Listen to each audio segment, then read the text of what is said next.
메리 크리스마스! 여러분 안녕하세요. 한혜솔입니다. 오늘은 12월 24일 크리스마스 이브입니다. 매년 만나는 크리스마스 이브인데도 만날 때마다 설레고 기다려지는 것 같아요. 또 특히 주식하시는 분들은 크리스마스 전후로 산타 랠리가 펼쳐지기 때문에 더 기다리셨을 것 같은데요. 아쉽게도 올해 산타 랠리는 기대하기 어려워 보입니다. 우선 미국의 정치적 리스크가 커지고 있는데요. 트럼프 대통령과 미국 의회가 멕시코 국경 장벽 예산 57억 달러를 두고 갈등을 해결하지 못하면서 결국 연방정부의 셧다운 사태를 맞았고요. 트럼프 대통령이 금리 인상의 격분에 연준을 미쳤다라고까지 표현하면서 제롬 파월 의장의 해임안을 논의했다는 소식도 들려왔습니다. 이러한 요소들이 시장의 불안을 키우고 있는 상황이고요.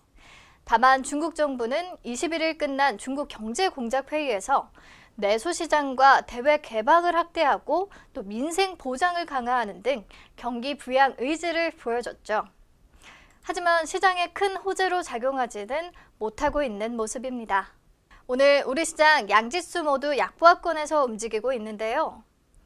그렇다면 크리스마스 이브를 핫하게 달구고 있는 종목들은 어떤 것들이 있을까요? 우선 오늘 최근 부진한 흐름 이어가던 게임주의 상승세가 눈에 띕니다. 중국이 이달부터 게임 판호, 즉 게임 유통 허가 발급을 재개했다는 소식에 반응하는 모습인데요. 중국 정부는 사드 보복의 일환으로 한국 게임에 대해서는 지난해 3월부터 아예 판호를 내주지 않았었고요. 또 올해 8월 이후에는 한국뿐 아니라 모든 외국 게임사는 물론이고 자국 게임사에 대해서도 게임 유통 허가인 판호를 발급하지 않고 있었습니다. 하지만 21일 개최된 중국 게임산업협회 컨퍼런스에서 풍사신 부국장이 일부 게임은 이미 심사가 완료돼 판호 발급을 준비 중이라고 언급했고요. 한국 게임이 300억 달러에 달하는 중국 게임 시장에 다시금 진출할 수 있지 않을까 하는 기대감이 커지면서 오늘 게임주들이 강세를 보이고 있습니다. 드래곤플라이와 마이디 온라인 10% 넘게 급등세 연출하고 있고요. 웹젠과 위메이드, 네오위즈, 액토즈 소프트, YJM 게임즈 모두 상승세를 기록하고 있습니다. 다만 이번 판호 재개가 중국 게임만을 대상으로 하는 것인지 아니면 해외 게임에도 포함되는 것인지에 대해서는 정확히 알려진 것이 없기 때문에 섣부른 판단은 위험할 수 있다는 생각이 듭니다. 네, 이번에는 우리 정부 움직임에 오늘 강세 보였던 CTC 바이오 같이 살펴볼게요. 우리 정부의 대북 지원 관련 소식이 연일 전해지고 있는데요. 이번에는 타미플루를 북한에 지원하기로 했다는 소식이 전해졌습니다. 지난 21일 개최한 한미 2차 워킹그룹 회의에서 우리 정부가 독감 치료제인 타미플루를 북에 제공하는 문제와 관련해서 대북 제재에 위반되지 않는다는 결론을 내렸다고 하고요. 타미플루와 신속 진단 키트를 북측에 곧 제공할 예정이라고 하네요. CTC 바이오는 인플루엔자 치료제인 타미플루 제네릭, 이지플루 캡슐을 제조하고 있는 업체고요. 이 소식에 오늘 강세 보이고 있습니다. 네, 다음으로 파라텍이라는 조금 생소한 종목 함께 보겠습니다. 최근 KT 아현지사 통신구 화재 기억하시죠? 많은 분들이 불편을 겪었었는데요. 어제 소방청이 범정부 통신재난관리체계 개선 종합대책 핵심 과제로 소방시설법 시행령 개정안을 입법 예고했습니다.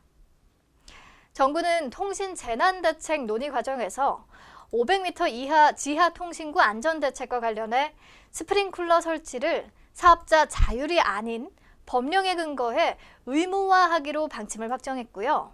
이와 함께 소규모 통신구에도 법령에 따라서 스프링클러를 포함한 화재 진압 설비, 그리고 자동 화재 탐지 설비 등의 설치가 의무화되는데요.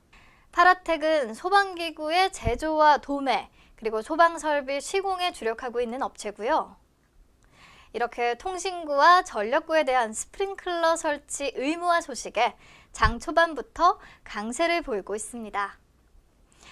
마지막으로 같이 살펴볼 종목은 뉴틸렉스입니다. 오늘 코스닥 시장에 신규 상장된 종목인데요. 상장 첫날 상한가를 기록하면서 아주 강한 흐름을 보여주고 있습니다. 뉴틸렉스는 2015년 설립된 회사로 면역 항암 분야에서 치료제를 개발하는 업체인데요. 이 면역 항암제는 우리가 잘 알고 있는 화학 항암제, 그리고 표적 항암제를 잇는 3세대 항암제로 주목받고 있는 치료제입니다. 화학 항암제가 암세포에 약물로 독성을 주입해서 공격하는 방식이었고, 또 표적 항암제가 암세포의 특정 표적 인자만 선택적으로 공격하는 치료제였다면, 이 면역 항암제는요, 면역 기능을 개선시켜서 몸의 면역세포 스스로 암을 사멸하도록 돕는 항암제입니다. 화학 항암제와 표적 항암제는 암세포뿐 아니라 정상세포도 공격하거나 또 내성이 생겨서 약효가 떨어지는 부작용이 있었는데요. 그 부분을 보완할 수 있는 차세대 항암제로 각광받고 있습니다. 뉴틸렉스의 권병세 대표는 40여 년간 세포 면역학을 연구해온 해당 분야의 권위자고요. 개발한 항체 치료제는 지난해 중국과 3,550만 달러 규모의 기술 이전이 이뤄지기도 했습니다. 상장 후 면역 항암제 시장의 글로벌 선도 기업으로 도약하겠다는 포부가 실현될 수 있을지 함께 잘 지켜봐야겠습니다. 네, 오늘은 여기서 증시 브리핑 마무리하도록 하겠습니다. 따뜻하고 행복한 크리스마스 보내시고요. 저희는 26일에 다시 만나요.